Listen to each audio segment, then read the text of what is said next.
Okay. We will play. Right? Stop. Yes. All right. Next page. We will.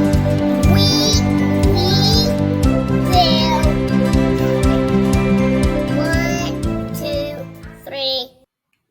Hello, and thank you for tuning in for today's session on phonics and word recognition. Today, we're going to discuss the elements of phonics and word recognition, and we will provide examples. Foundational reading skills are needed for your child to excel in reading. Foundational reading skills have several components. Today, we'll be working on phonics and word recognition. Elements of phonics and word recognition. Today, we're going to be discussing several elements of phonics and word recognition. We will not be starting with number 1 because we have talked about 1, 2, and 3 previously in the other trainings. We're going to start with number 4, the alphabetic principles, and then we're going to move on to decoding, irregular and high frequency words, spelling and writing, and then reading practice with decodable text. Alphabetic principle is the ability to connect letters to sounds in order to read and write. Now, let's take a look at this chart that was provided by the National Center of Improving Literacy. These are the critical roles of the alphabetic principle. It says progression of regular word reading. Now, some of these steps we have gone through in our prior training. So I want to see if you can recognize these steps and actually put the key terms to these steps. I will help you out. First box, sounding out. Saying each individual sound out loud. And then there is a child's picture and they are saying each sound. M, a, t. Can you remember what is this called? M, a, t. We are identifying the phonemes. We are saying the sounds of each letter, or it is called letter sound correspondence. The next box, saying the whole word, saying each individual sound and pronouncing the whole word. Once again, the child is saying m, at, mat. What is this process called?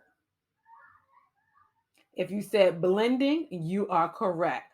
The child just blended each letter sound to form the word mat.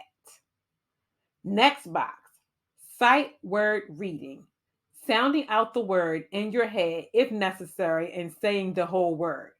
So with this one, the child might look at each letter and in their head, they're going at.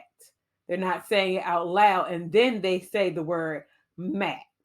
That's the same as blending as well, but they're not blending it orally. They're just saying it inside of their head.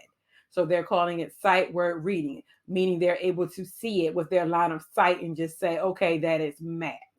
They're making that connection with the letter sound correspondence.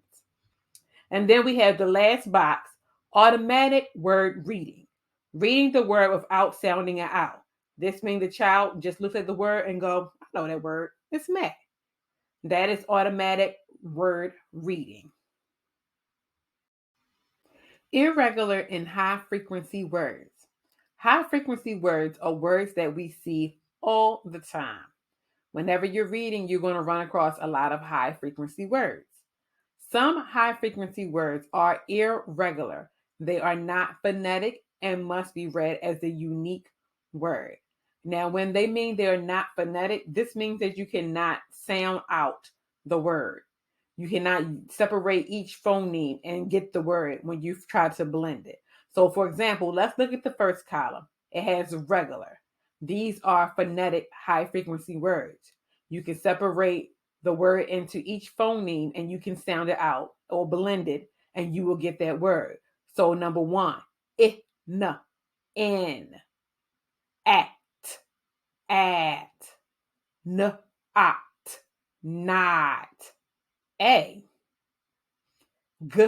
at, get, it, sit, and and.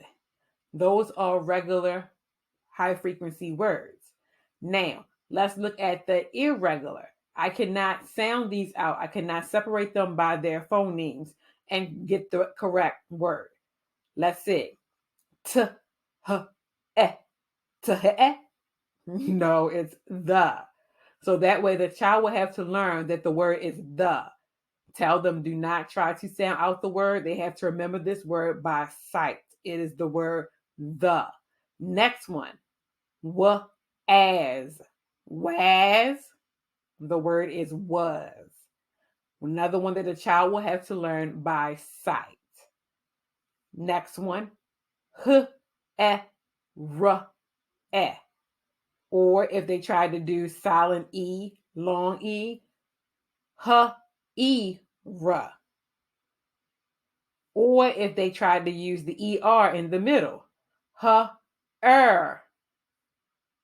Either way that they try, they're not going to get the word here. This is why it is irregular and it has to be a sight word that the child has to remember by sight.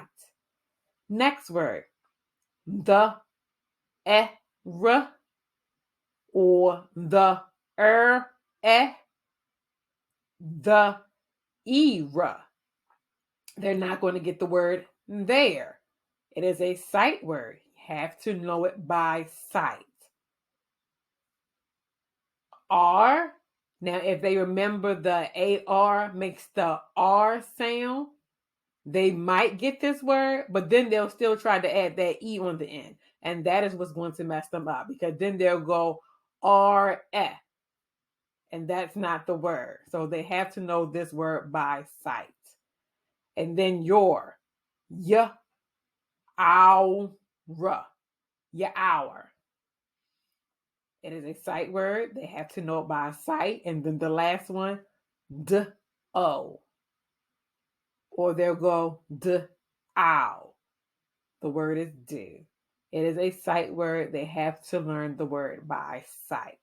So I hope you understand the difference between regular and irregular high frequency words. Regular words, you can actually split the word into each phoneme and you can sound out or blend the word. Irregular words, you cannot try to blend the words using the phonemes. You have to learn these words by sight and remember them.